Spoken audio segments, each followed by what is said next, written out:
헤로드 왕 때에 예수께서 유대 베들레헴에서 나심에 동방으로부터 박사들이 예루살렘에 이르러 말하되 유대인의 왕으로 나신 이가 어디 계시냐?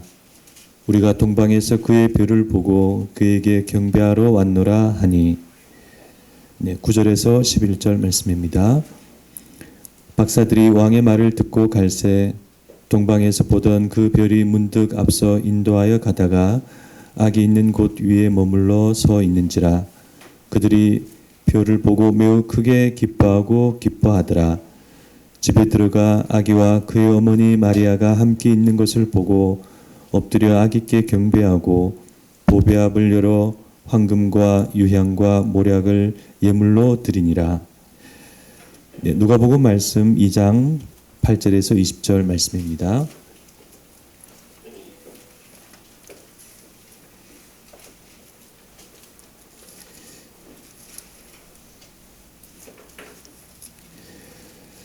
그 지역의 목자들이 밤에 밖에서 자기 양떼를 지키더니 주의 사자가 곁에 서고 주의 영광이 그들을 두루 비춤에 크게 무서워하는지라.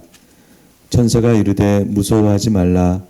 보라, 내가 온 세상에 미칠 큰 기쁨의 좋은 소식을 너에게 전하노라. 오늘 다윗의 동네에 너희를 위하여 구주가 나셨으니 곧 그리스도 주시니라. 너희가 가서 강보에 쌓여 구유에 누워 있는 아기를 보리니 이것이 너희에게 표적이니라 하더니 호련히 수많은 천군이 그 천사와 함께 하나님을 찬송하여 이르되 지극히 높은 곳에서는 하나님께 영광이요 땅에서는 하나님이 기뻐하신 사람들 중에 평화로다 하니라.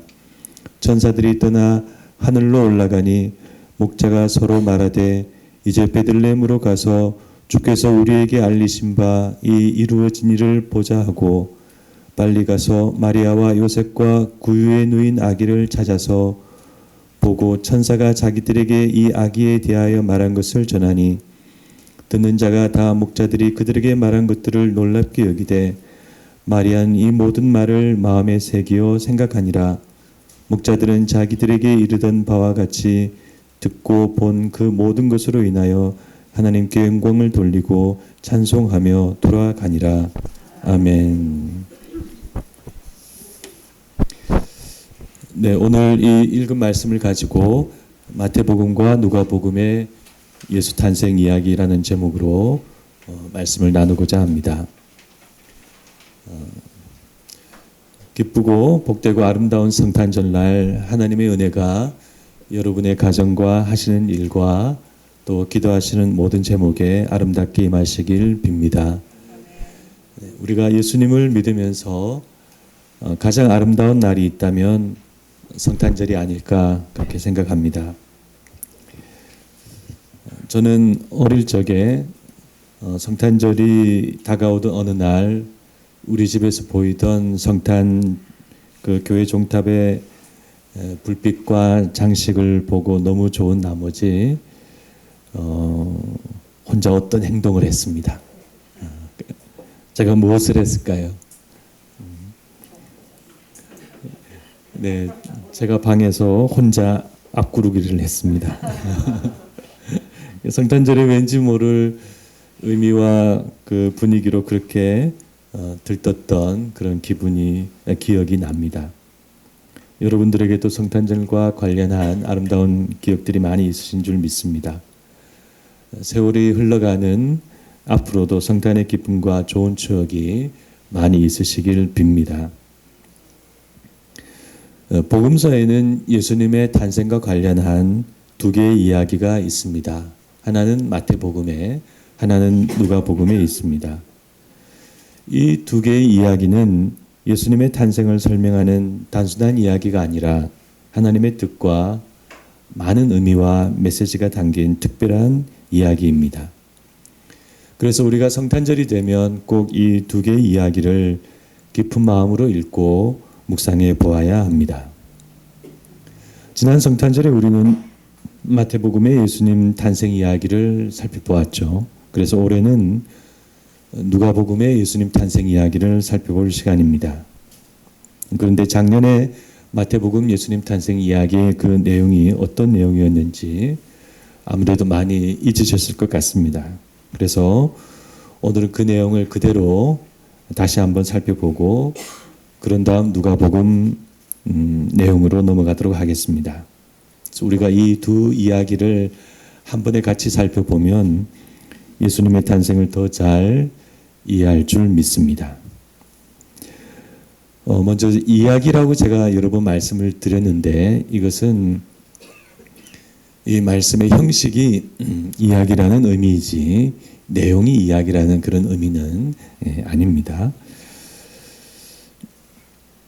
마태복음의 예수 탄생 이야기는 예루살렘과 베들레헴을 배경으로 동방박사와 헤롯 왕과 대제사장과 서기관들과 그리고 별이 등장합니다.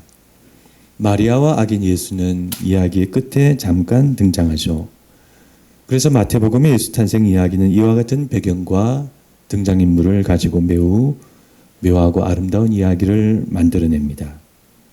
아름다운 별과 보배합이 나오는 동화 같은 모습도 있고 헤롯 왕과 대제사장과 서기관들이 나오는 어두운 현실 모습도 있고 또 깜깜한 길을 별이 인도하는 초자연적인 신비한 모습도 있습니다. 아름답기도 하고 어둡기도 하고 놀랍기도 하고 이것이 마태복음의 예수님 탄생 이야기입니다. 만약 현대문학을 전공하는 어떤 전문가가 이와 같은 마태복음을 읽는다면 혹평을 할 것 같습니다. 동화에다가 현실에다가 판타지까지 이렇게 막 섞여 있기 때문입니다. 그러나 마태는 그날의 특별한 내용을 우리 생각과 다르게 이렇게 기록하고 있습니다. 마태복음의 예수님 탄생 이야기는 왜 이럴까요? 왜 이렇게 아름답기도 하고 어둡기도 하고 신비하기도 할까요? 그것은 이 이야기에 그와 같은 의미가 다 들어있기 때문입니다. 첫 번째로 마태복음 예수님 탄생 이야기는 아름답습니다. 예수님의 탄생을 축하하는 황금과 유향과 모략이 담긴 그 보배합, 상상만으로도 아름답습니다. 그런데 이 이야기에는 더 아름다운 요소가 있습니다. 그것은 이 이야기에 많이 등장하는 별입니다. 별은 이 이야기 전체를 아름답게 장식하고 있습니다. 마태복음은 동방박사들이 그 별을 보고 경배하러 왔다고 말씀합니다. 동방박사들은 아마도 옛날 이스라엘의 왕궁 예언자들과 같이 그들 나라의 현인이나 사제들이었을 것입니다. 그들은 꿈도 해석하고 별도 연구하고 마술도 하는 그런 박사들입니다. 그들은 고대인들이 흔히 그랬듯이 앞날을 내다보고 기륭화불 알고 점을 치기 위해서 하늘의 별자리를 늘 관찰했습니다. 그러던 중에 그들은 한 특별한 별을 발견하게 되는데 그들은 그것이 바로 특별한 한 왕의 탄생을 의미한다고 결론 내렸습니다. 그래서 그들은 순수한 마음으로 그 왕을 만나 보아야겠다고 생각하고 먼 길을 여행하여 예루살렘에 도착하였습니다. 이와 같은 모습은 마치 한편의 아름다운 동화 같습니다. 별이 등장하고 별이 인도하고 별이 상징하는 이야기, 별은 이 아름다운 이야기의 주인공입니다.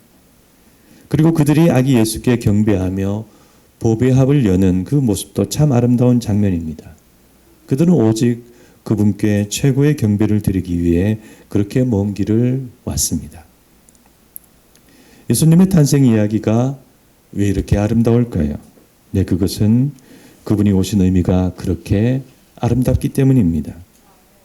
우리를 위해 이 땅에 오신 주님, 우리를 죄와 죽음에서 구하시기 위해 이 낮고 천한 곳에 임하신 주님, 그것은 아름다움의 극치입니다.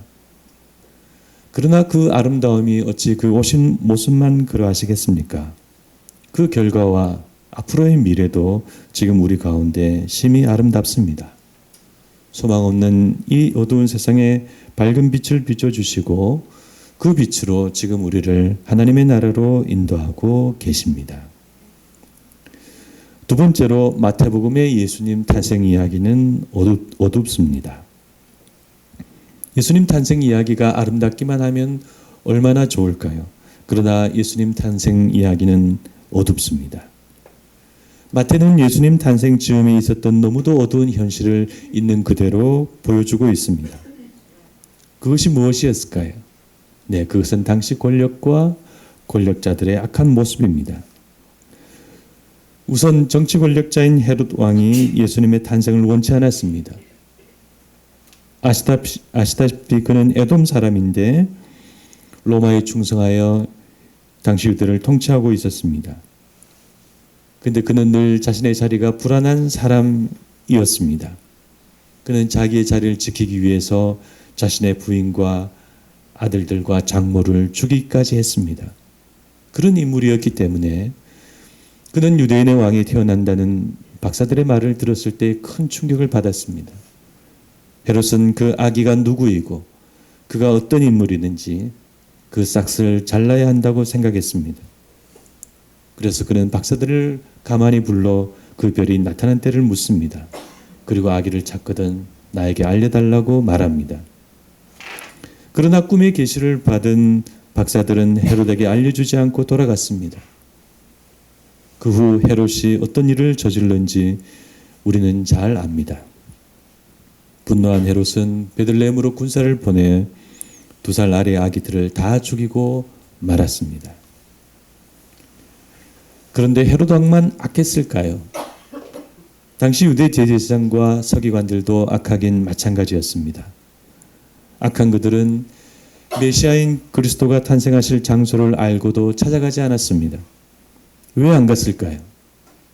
그 이유는 그들이 메시아를 기다리지 않았기 때문입니다. 그들은 메시아에 관심이 없었습니다. 그들은 메시아에도 관심이 없고 자기 민족의 구원과 해방에도 관심이 없었습니다. 그들의 관심은 헤롯과 마찬가지로 오직 권력과 정치와 자신들의 자리였습니다. 하나님을 이용해서 자신들의 자리와 힘을 계속 잘 유지하는 것이 자신들의 목적이었습니다. 그래서 오히려 메시아의 탄생은 그들에게 방해 요소이고 골칫거리였습니다. 따라서 그들은 메시아의 탄생이 비록 사실이어도 무시하기로 결정했습니다. 그것은 그들의 계산적인 선택이라고 할 수 있습니다. 그러므로 이렇게 헤롯은 죽이려고 하고 대제사장과 서기관들은 철저히 외면하고 예수님은 이와 같은 어둡고 차가운 현실 가운데 이 땅에 오셨습니다. 마태복음의 예수님 탄생 이야기가 왜 이렇게 어둡고 차가울까요? 그 이유는 그분의 생애가 우리를 구원하시기 위해 세상의 죄악과 어두운 역사를 뚫고 가셔야 했기 때문입니다. 인간의 근본 문제를 드러내고 죄악과 싸우고 거짓을 폭로하고 종교와 위선을 무너뜨리고 그렇게 그분은 십자가로 나아가셔야 했습니다. 그래서 그런 예수님의 생애를 품은 예수님 탄생 이야기는 어둡습니다. 세 번째로 마태복음의 예수님 탄생 이야기는 신비하고 초자연적입니다. 예수님의 출생과 함께 신비한 별이 나타나고 그 별이 박사들을 인도하고 또 그 별이 아기가 있는 곳에 머물러 섰습니다. 또 박사들은 아기를 본 그날 밤에 꿈의 계시로 헤롯에게로 돌아가지 말라는 그런 계시를 받습니다. 이 모든 내용은 이 이야기가 초자연적인 배경을 가지고 있다는 것을 의미합니다. 여러분, 많은 사람들은 지금 보이는 현실만 믿지만 보이는 현실이 다가 아님은 분명합니다. 눈에 보이는 현실을 전부로 생각하는 것만큼 어리석은 것은 없습니다. 우리는 하나님과 하나님의 초자연을 우리의 제3의 현실로 받아들여야 합니다. 그러므로 우리는 그런 시각으로 오늘 본문 말씀을 읽어야 합니다. 마태는 왜 예수님의 탄생 이야기를 이렇게 초자연적으로 묘사했을까요? 그것은 예수님은 하나님의 아들이시고 그분의 탄생은 우주적인 사건이기 때문입니다. 그래서 예수님이 탄생 이야기에는 이런 초자연적인 모습이 있을 수밖에 없습니다. 예수님은 신성을 가지고 태어나셨고 그렇게 사셨고 그렇게 죽음과 부활을 하셨습니다. 이렇게 마태복음의 예수님 탄생 이야기는 아름답기도 하고 어둡기도 하고 신비하기도 한 이야기입니다. 그분의 이와 같은 탄생은 그분의 생애로 그대로 이어집니다. 아름답고 어둡고 초자연적인 예수님. 그분의 삶은 하나님의 뜻으로 아름답고 십자가로 어둡고 부활로 신비합니다. 그런데 여기에서 우리가 깨달아야 할 중요한 사실이 하나 더 있습니다. 이와 같은 그분의 탄생과 생애의 모습은 그분의 탄생과 생애의 모습으로만 끝나지 않는다는 사실입니다. 그분을 따르는 우리도 그 모습이 되고 우리도 그 길을 걸어간다는 사실입니다. 믿는 자들의 삶과 신앙도 아름답고 어둡고 신비합니다. 그분을 믿기에 아름답죠. 또 그분을 믿기에 어둡습니다. 또 그분을 믿기에 신비하고 초자연적입니다. 그래서 이 마태복음의 예수님 탄생 이야기는 예수님을 위한 이야기로 그치지 않고 우리들을 위한 영원한 이야기도 되는 것입니다. 마태복음의 예수님 탄생 이야기를 살펴봤다면 이제 누가복음의 예수님 탄생 이야기도 이제 살펴봐야 하겠죠. 마태복음의 예수님 탄생 이야기가 별과 동방박사와 예물과 헤롯왕으로 상징된다면 누가복음의 예수님 탄생 이야기는 천사와 목자와 마국간과 구유에 누인 아기 예수님으로 상징됩니다. 마태복음과 누가복음의 예수님 탄생 이야기는 서로 겹치는 부분이 거의 없습니다. 베들레헴이나 또 아기 예수, 마리아 정도 이런 내용만 서로 겹칩니다. 보통 교회에서 성탄절 연극을 하면 마태복음과 누가복음이 막 섞입니다. 동방박사와 목자가 같이 나오고 또 천사와 별이 같이 나오고 그리고 동방박사가 마국간에서 예물을 드립니다. 그러나 누가복음의 예수님 탄생 이야기는 마태복음과 완전히 다릅니다. 마태복음의 이야기가 아름답고 어둡고 초자연적인 이야기라면 누가복음의 이야기는 소박하고 초라하고 영광스러운 이야기입니다. 누가복음에서 아기 예수가 강보에 쌓인 구유에 누워 있는 그 모습은 그리 아름다운 모습이 아닙니다. 초라하고 눈물 나는 모습이죠. 어느 부모가 자기의 첫 아기를 냄새나는 구유에 누이고 싶겠습니까? 아무리 가난하고 객지라도 그렇죠. 그때는 다 가난하고 어려웠던 시절이었기 때문에 그것이 아무렇지도 않았는지 모르겠지만 저는 마음이 말씀을 읽을 때마다 마음이 아픕니다. 저라도 그 아기 예수님을 안아서 깨끗하고 부드러운 이불에 뉘어드리고 싶은 그런 마음이 듭니다.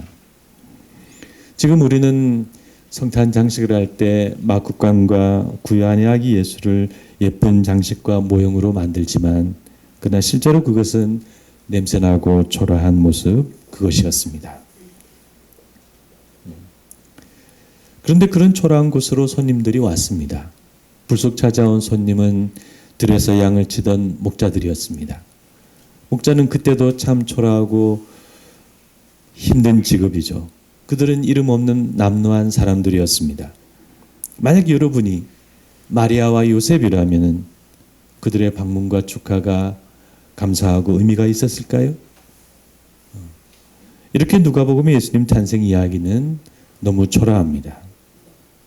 그런데 누가복음의 이야기가 놀라운 것은 이런 초라한 모습과 함께 하늘의 영광스러운 모습을 곧바로 보여준다는 사실입니다. 밖에서 양떼를 치는 목자들에게 갑자기 주님의 사자와 주의 영광이 호련히 나타났습니다. 그리고 목자들에게 하늘의 메시지와 수많은 천군 천사와 그들의 놀라운 찬송이 흘러나오기 시작했습니다. 저는 그때 그 모습이 어땠는지 한번 상상을 해봤습니다. 그 천군 천사들이 어떤 모습으로 나타났을까? 천군 천사이기 때문에 아무렇게나 막 무질서하게 나타나지는 않았을 것 같습니다. 어떤 진용을 가지고 어떤 체계적인 모습을 가지고 나타났을 것인데 대성당 안이나 판테온 같은 그 건물 안에 그 둥근 지붕처럼 하늘 가득히 나타나지 않았을까 그런 생각을 해보았습니다. 그 천사의 메시지와 천사들의 찬양은 놀라웠습니다. 너희를 위하여 구주가 나셨으니 곧 그리스도 주시니라. 지극히 높은 곳에서는 하나님께 영광이요 땅에서는 하나님이 기뻐하시는 사람들 중에 평화로다. 네, 이것은 하늘과 땅이 이어지는 메시지이죠. 그리고 이것은 사람이 이 세상 어디를 돌아다녀도 들을 수 없는 하늘의 소리입니다. 그래서 이 누가복음의 예수님 탄생 이야기는 마태복음의 예수님 탄생 이야기만큼이나 정말 이상하고 특별한 이야기입니다. 너무 높고 너무 낮고 너무 영광스럽고 너무 초라한, 한 줄은 하늘을 말하고 한 줄은 이 땅을 말하는 그런 특별한 이야기입니다. 그렇다면 이와 같은 누가복음의 예수님 탄생 이야기는 우리에게 어떤 메시지를 말하는 걸까요? 네, 누가복음은 우리에게 진정한 성탄절의 의미가 무엇인지를 말씀하고 있습니다. 여러분, 진정한 성탄절의 모습이 무엇일까요? 화려한 성탄 불빛과 아름다운 장식들, 화이트 크리스마스와 그리고 거리에 오가는 사람들, 따뜻한 가정에서의 근사한 식사, 아니면 서로 주고받는 사랑이 담긴 예쁜 선물들, 그런 모습들이 성탄절의 모습일까요? 네, 진정한 성탄절의 모습은 마국간 구유 안의 아기 예수님입니다. 거기에는 화려한 불빛이나 값진 물건이나 멋진 장식품이 없습니다. 오직 어두운 불빛 아래 구유 안에 귀하신 한 분이 계실 뿐입니다. 그렇습니다. 우리는 바로 여기서 오늘 이 말씀에서 진정한 성탄의 모습을 발견해야 합니다. 그러면 만약 우리가 그렇게 거기에 계신 분을 찾아간다면 우리는 어떤 모습으로 그분께 나아갈 수 있을까요? 네, 목자처럼 나아가야 합니다. 우리의 모습 그대로 오직 진실한 마음 하나를 가지고 가야 합니다. 목걸이도 풀고 시계도 풀고 그저 나 있는 모습 그대로 나아가야 할 줄 믿습니다. 내가 누구이고 어떤 지위에 있고 어떤 힘이 있고 무엇을 했건 다 내려놓아야 합니다. 오직 진실한 마음 하나 가지고 나아가는 것이죠. 왜냐하면 바로 예수님이 바로 거기에 그렇게 계시기 때문입니다. 그래서 진정한 성탄절의 의미는 바로 이것입니다. 낮고 겸손한 모습으로 우리 곁에 오신 그분께 우리도 낮고 가난한 마음으로 주님께 나아가는 것, 그것이 누가복음이 말씀하는 성탄절의 모습입니다. 돌아보면 오늘 우리의 크리스마스는 너무 화려합니다. 화려한 불빛과 많은 장식과 신나는 음악과 떠들썩한 행사로 우리는 매년 크리스마스를 보냅니다. 저도 그런 성탄절을 제 나이만큼이나 보내왔습니다. 교회에서 이브 모임을 하고는 거리를 쏘다니고 친구들을 만났습니다.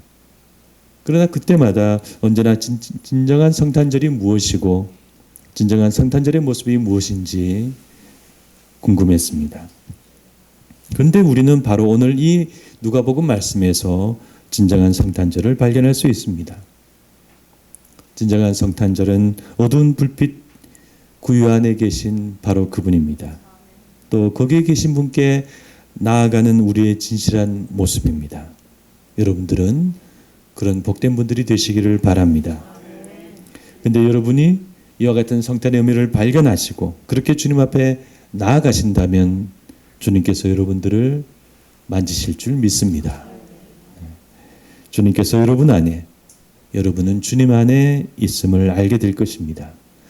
그래서 여러분들은 하나님께 영광을 돌리고 찬송하고 돌아간 목자들처럼 여러분도 하나님의 영광을 찬송하며 여러분의 삶으로 새롭게 돌아가실 줄 믿습니다. 말씀을 맺고자 합니다. 마태복음의 예수님 탄생 이야기는 아름답고 어두운 이야기입니다. 누가복음의 예수님 탄생 이야기는 초라하고 영광스러운 이야기입니다. 그런데 이와 같은 그분의 이야기는 동시에 우리의 이야기도 되어야 합니다. 하나님께서 우리를 이 어두운 세상 속에서 아름답게 만들어 가시길 기도합니다. 또 낮고 천한 우리를 영광스러운 그분의 자녀로 만들어 가시길 기도합니다. 아무쪼록 이번 성탄절에 이와 같은 은혜와 복이 우리 교회와 여러분 모두에게 가득하시기를 주님의 이름으로 축원합니다. 예, 기도하시겠습니다.